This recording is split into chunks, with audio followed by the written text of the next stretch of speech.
মহিলা মাদ্রাসায় আপনাদের মেয়েদেরকে দেন দ্বীনি শিক্ষার জন্য, ধর্মীয় শিক্ষার জন্য, অথচ দেখা গিয়েছে এখন স্কুল, কলেজ, ইউনিভার্সিটিতে যেরকম ব্যাপক হারে ধর্ষণের শিকার হয়, একইভাবে তুলনামূলক একটু কম হলেও মহিলা মাদ্রাসার ছাত্রীরাও ধর্ষণের শিকার হচ্ছে।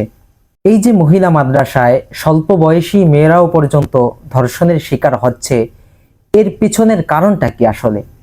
যিনি মহিলা মাদ্রাসার পরিচালক মোহতামিম, তার চারিত্রিক কোনো সনদ নেই। দাওরায়ে হাদিস ফারেক হয়েছে, যখন যার মনে চায় একটা মহিলা মাদ্রাসা খুলে নেয়।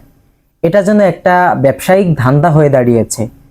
যেই আলেম ছাত্র জমানায়ও ভালো করে পড়ালেখা করে নাই, যার চারিত্রিক কোনো সনদও নেই, এমনকি কোনো ইসলাহি মুরব্বির সাথে সম্পর্কও নেই, কিন্তু ওই আলেম দেখা গিয়েছে ফারেগের পর তার বাড়ির ভিতরে একটা মাদ্রাসা খুলেছে। কোনো মুরব্বিদের তত্ত্বাবধানে চলতেছে না, স্রেফ তার যে চিন্তাধারা আছে সেই আলোকে বাড়ির ভিতরে একটা মহিলা মাদ্রাসা খুলছে।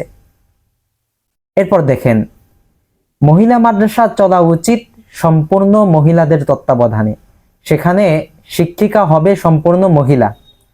কিন্তু ইদানিং অনেক মাদ্রাসায় দেখা গিয়েছে যে মহিলা শিক্ষিকা নিয়োগের পরিবর্তে পুরুষ শিক্ষক নিয়োগ দেওয়া হচ্ছে। আবার দেখেন, মহিলা মাদ্রাসা সম্পূর্ণ থাকা উচিত ছিল অনাবাসিক, সেখানে আবাসিক মহিলা মাদ্রাসা খোলা হচ্ছে, আবার সেই মাদ্রাসায় পুরুষ শিক্ষক অবস্থান করছে।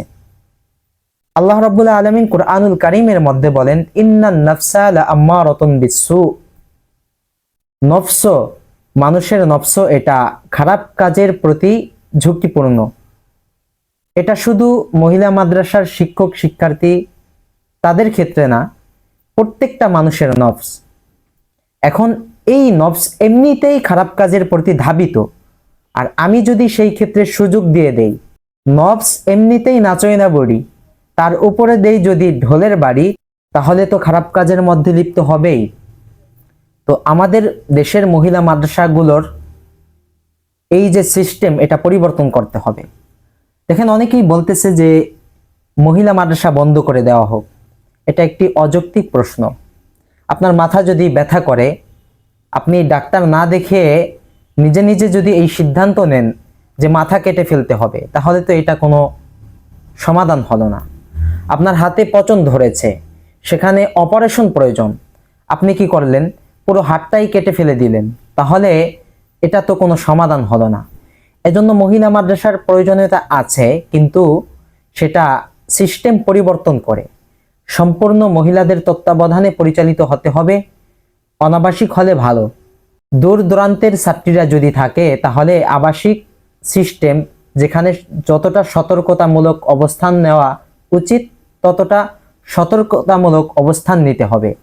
এর চেয়ে বড় বিষয় হলো যে প্রত্যেকটা মানুষের অন্তরের মধ্যে তাকওয়া থাকতে হবে।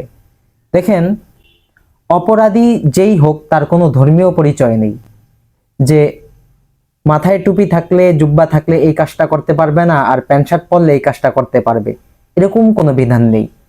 ইসলামের বিধান মানুষ হিসেবে, মুমিন মুত্তাকি হিসেবে সকলের উপর কার্যকরী।